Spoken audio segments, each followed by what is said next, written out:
Hello. Quick disclaimer right before we get into the video.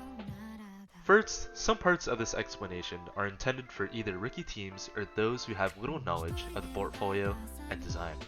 So, you might already know some of the parts of the video.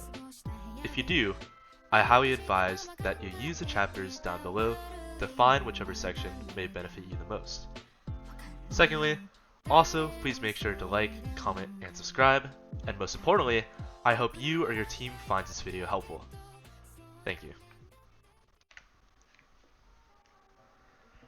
Hello, my name is Harrison, and I'm the business lead of Trivium Knightmares, Team 1865, and today, I'm going to be going over our team's portfolio and also give a quick tutorial on how to use Canva. I'm also recording this at 1 AM, so if I sound a bit tired, that's why. Anyways, let's get right into it. So, as said before, we're Trivium Knightmares, a third-year team based in Goodyear, Arizona. Since this is our third year competing in FTC, we have quite a bit of experience under our belts, and we've also had time to improve upon several aspects, one of which being our portfolio. Most notably, we've won the Second Think Award twice, and the third place Inspire Award 4 times in a row, one of which being in state. If you're interested in our other accomplishments, feel free to pause the video and check out the image below. So, just a quick overview for today's video. First, I'm going to be covering the engineering portfolio. I'll go through its significance and the requirements for it. And after, I'll go through our portfolio and explain my thought process behind creating it. Additionally, I'll also give a quick guide on Canva, and I'll try to explain some of its basic functions. It's a very easy to use app, and some of the software is already very familiar, so don't be scared. So, the engineering portfolio. If you're new to FTC or haven't been involved much with the portfolio, you might ask, what exactly is it? Well, the portfolio is essentially a 15-page documentation of your team season. This includes things like going over your team's design process, programs, outreach, and other notable things about your team. Although some people may be annoyed by it, the portfolio is really required for every award. Alongside the robot game, the engineering portfolio is by far one of the most important things to have in FTC. A good portfolio can help make an impact on the judges, and it can help make your team stand out from others. As for the requirements, it has to be 15 pages max, and the font size must be at least 10. I'm not going to go over the other requirements, so if you're interested in that or you don't know them, I highly advise you to go to the FTC Game Manual 1 and Section 9.2 to look for the engineering portfolio requirements. I'll leave a link down below in the description for you to look for that. Next, I'll be going over the general guidelines that our team followed when creating the foundation of our portfolio. In my opinion, these things are necessary for every portfolio to have, and they serve as a good baseline. Of course, there are other small nice details that can always be added, but again, this serves as a good base for any portfolio. First, a team summary or an About Us page. The About Us page should be one of the first pages in a portfolio, and it should serve as a brief overview. This section is especially important because it helps set up the vibe for judges, and it sets up the rest of the pages of your portfolio. Next up is a business plan. It is highly advised in the game manual that you include a business plan. But what is a business plan? A business plan is basically a plan of attack for how your team achieves funding, as well as how your team plans to sustain your club, even after your current members graduate. Goals are also nice to include within a business plan. Next, outreach and inreach is also very important to have. Judges will be paying attention to what your team has done to impact both your community and others. Things like volunteering, impactful events, or your social media are excellent things to include. Things like these can also help qualify you for the Motivate and Connect Award. Most importantly, though, is the robot. This is a real meat of your engineering portfolio, and this is something that all the judges will look for the most.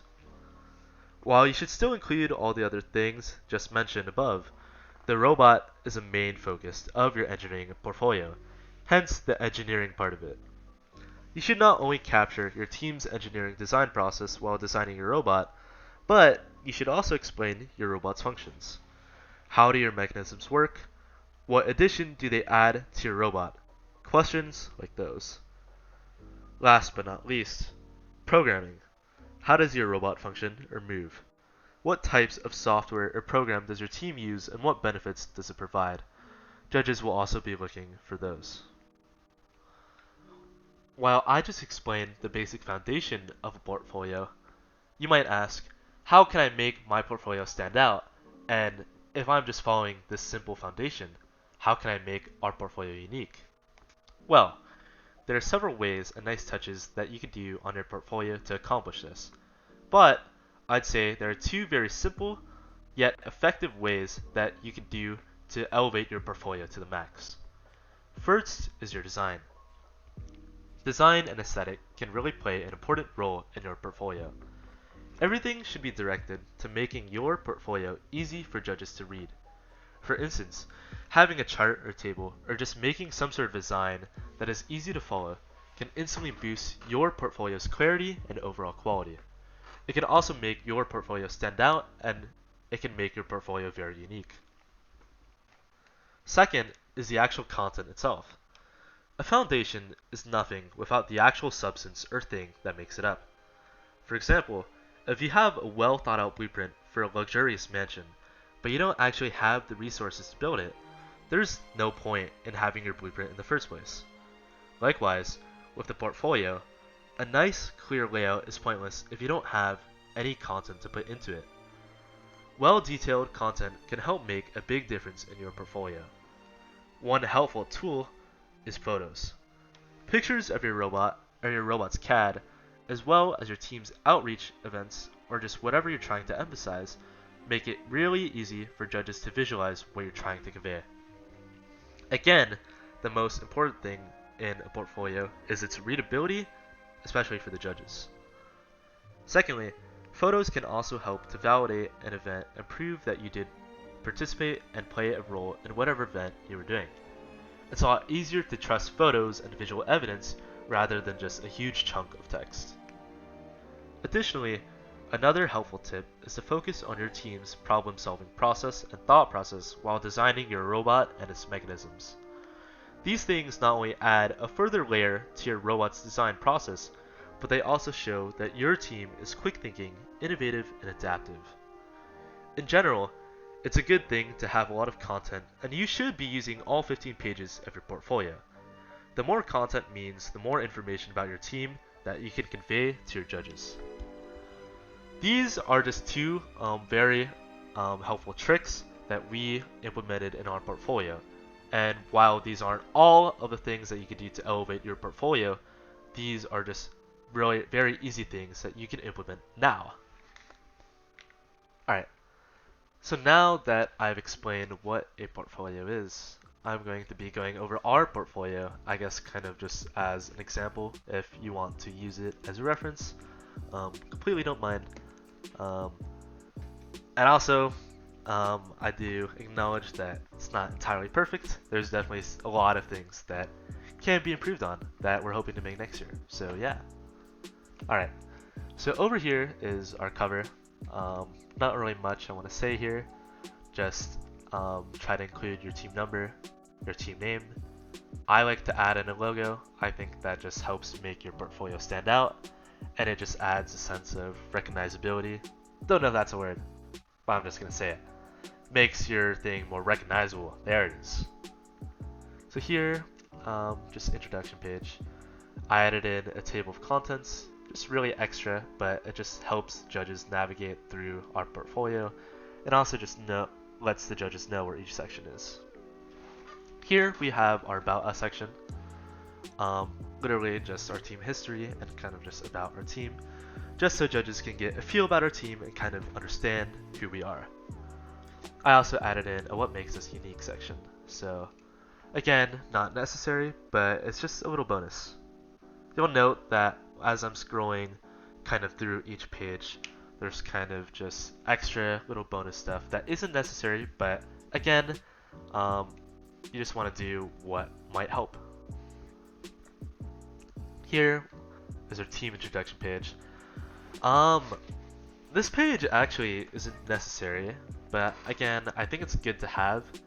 It adds a bit of flavor and personality to your portfolio, helps get the judges to be familiar with your team. This was a business plan. Here we have our goal, our mission statement, as I phrase it, and then we kind of go into our club leadership and our organization down here. I made this little chart that shows our sub-teams. Next, we just have communication. But most importantly, we have our budgeting and finances. So I have a few paragraphs here, but then to make it easier to visualize, I added a chart just with income and expenses. Down here, I also just have a section on sponsors. Outreach, inreach,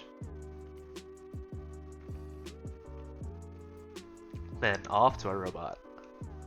So you're gonna notice here that I have a ton of pictures, and while it may seem like a lot, that's actually a good thing. You want to have as many pictures as possible, especially CAD and just in-person photos. And something that we also did was just show kind of like a progression phase of our robot. So you can see here our first iteration, our second iteration, and our current iteration that we use in state. That's just something that helps, again, shows judges the progression that your team has been on, kind of like an adventure or journey in your engineering design process. Here, definitely not necessary, but I wanted to make something nice to emphasize our engineering design process. So I made a bit of a chart and I kind of color coded it, and I have the definition of like that step in the design process.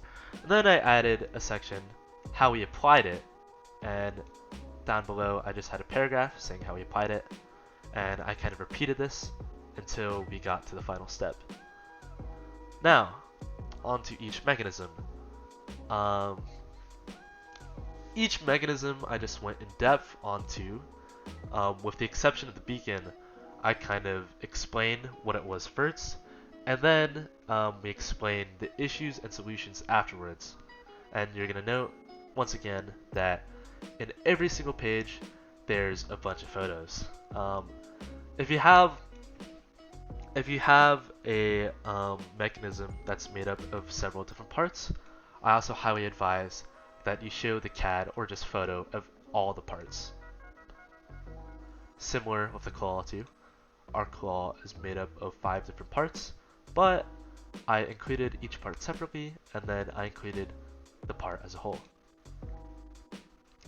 Our programming part, pretty basic. And our game strategy. This is something I kind of really liked about our portfolio. I think just making your game strategy very clear, especially since this year's game was so like strategy focused as well. You want to make your strategy very clear, concise, and highlight it. So ways that you can do that is just one, laying out the steps of your strategies. I did that for all 3 sections, Teleop, Autonomous, Endgame. I also just had a picture of the field, and I kind of wrote down the steps, and I kind of color coded that as well. Something down here too is I made a visual chart of, I guess, our communication system. And what this does is, I guess, it helps the judges better visualize, 1, the field, and also 2, what I'm trying to convey in this text right here. So that's just an instance where photos are very helpful and can be used to kind of portray what you're trying to say. So yeah, this is kind of our portfolio as a whole.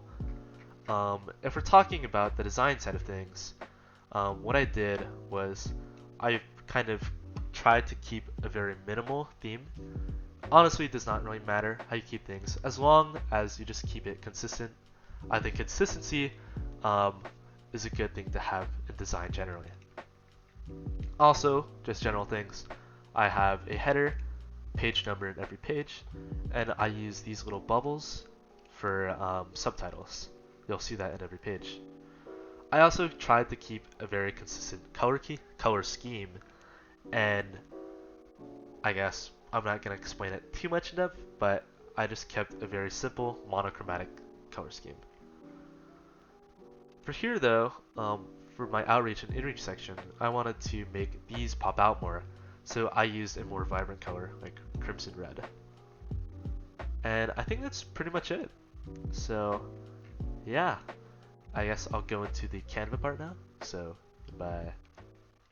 Alright, so now we're gonna get into the Canva section. So first, when you load up Canva, wow, it's already 4 a.m. Anyways, when you first load up Canva, you're gonna see a blank piece of paper. It's just gonna be white. So as for the page layout, if you want to change the color of a page, click on the page on the top left, click on background color, and then here, document colors, scroll down, you can mess around, you can select any of the colors. So if I select this changes to that color. If you want to choose a more specific color, or a more specific tint, click this button, add a new color, and then you can kind of just keep on messing around until you find your desired color. Or if you already have the exact color, the tag or whatever it's called, you can just delete whatever in there, and then type in your own thing. Okay, so on the text. Obviously, you can just type whatever you want, but to actually get it, you have to go over here, text, and then any of these three does not really matter, because you can just change the size afterwards. But just click any one of them, and then just delete whatever inside, and then type whatever you want. To extend the words, I guess, so to make it so that want is not at the bottom, but instead at the top, you can extend the length of it. But as you see, you might be forced to have it on the bottom, because if you just stretch it out, it's not going to fit all the way. Here, quick run through, you can change the font. You can change the size over here. You could either just use a minus, plus, or you could just delete it, highlight over it, and then just type in what you want. Over here, you could change the color. So I could change the color to peach. Any color really, just experiment. Here is just bold, italicize, underline. If we're talking about the portfolio, I don't really find that much of a use in underlining it. I just prefer to bold and italicize for emphasis, but honestly, it's anyone's preference. Over here, uppercase. I never really use this because I just type it in uppercase whenever I want something to be in all caps. Over here is the alignment. It changes the alignment of the text based on the icon. So this shifts it to the left, this shifts it to the center, this shifts it to the right, and then this centers it again. So if you want to see it more, kind of to the left, the middle, right, center. So yeah. Over here, you could just select the lists. There's also numbers as well. What you could also do is you could just go over here, click before the text, just type 1 dot, or just type an asterisk, and then space. Kind of like Google Docs, so it should be pretty familiar. Something that's cool though is that you could click on effects, and you could click on whatever effect you want. And really, I don't really use these in my text for the portfolio, but for instances like special things like the cover, I use the hollow text because I just thought it looked cool. Does not really matter. Really up to you. Okay, so on to shapes. So what you want to do for shapes is you want to click on elements, and then what you can do is you could either look in this section, just keep on clicking these arrows, or you could just literally search up shapes, and this will pop up, lines and shapes. So just click on whatever shape you want and it pulls it up. Just here, very easy and convenient to use. Similar to text, has the same options. So over here is just the color. You can change the color again, just like the text. Oh shoot. You could also adjust the size just by like a normal image, just clicking on the border and then dragging it, and then dragging it inwards to decrease it, dragging it outwards to increase it. And then something that you can do is also just rotate the shape too, just by clicking this rotate symbol. Yeah, pretty basic. I guess if you really want to, if you click this, you could adjust the transparency of the shape. So the lower you go, the more transparent it is. An instance where I use that was just in our portfolio for this image here. So yeah. So speaking of which, on the images, for images, you're going to click uploads, and then you're going to click upload files, and then upload whatever designated file you want. But for the sake of the video, I'm just going to click on this image. Similar to shapes, drag it inwards, drag it outwards. You can mess around with it, pretty self-explanatory. But something really cool is if you search up frames. These are picture frames, so if you hover the image over the frame, it will fit into that frame just perfectly. So that's very cool. If you double click the frame, you can adjust it to however you want. So if I do this, this kind of just makes it bigger inside the frame. I typically use a circle frame, this frame, and also this one. These are all very helpful. Honestly, it does not really matter. Just again, a lot of it is just preference. So, lastly, we just have layering. So what I like to do with some of my stuff is I like to add a shape, and then I like to layer it with other stuff. So if I wanted to layer a shape over this one, what I could do is sorry, hold on. Let me change the color at first. I could do send to back, and that kind of just makes a layered effect. Or I could do bring forward, and that kind of, brings it forward above the previous layer. Then you can adjust the size. What I like to do, I just like to adjust the corners. I don't really know how to explain it. Again, it's just very self-explanatory. I just like it to be kind of layered with a border on the outside. And then sometimes I even add images. So I guess I'll add a frame, for example. Not that one. I'll add a frame, and then I'll kind of just put it inside here. And yeah, you have a decent looking picture with a cool frame on the outside. Of course, you can adjust it to your preference. It's all up to you. If you don't want this border to show, what you can do is you can just set it to the exact same color as your inside layer. So it just looks like that. So yeah, I think that wraps up my Canva tutorial and I guess this video. If you enjoyed the engineering portfolio guide and Canva tutorial, make sure to leave a like, follow, and subscribe. And thank you for watching the video.